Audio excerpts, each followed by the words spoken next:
கோலி talk Kollywood news.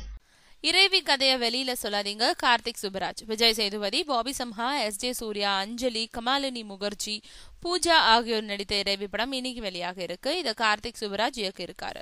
படம் வெளியாறதை தொடர்ந்து அவர் மீடியாக்களுக்கு விடுத்திருக்கும் வேண்டுகோள் என்னன்னா, நான் இயக்குன பீட்சா, ஜிகர்தண்டா படங்களுக்கு நல்ல முறையில ஆதரவளிச்சு வெற்றி பெற வச்சிங்க. அதுக்காக உங்களுக்கு பணிவான நன்றியை தெரிவிச்சுக்கிறேன். இப்போ வெளியாகும் இறைவி படத்துக்கு உங்களோட ஆதரவை தரணும்னு கேட்டுக்கிறேன். ஒவ்வொரு திரைப்பட வெளியீட்டின் போதும் நாம வைக்கும் கோரிக்கையை இப்போதும் வைக்கிறேன். தயவு செய்து படத்தோட விமர்சனத்துல கதையை வெளியிடாதீங்க.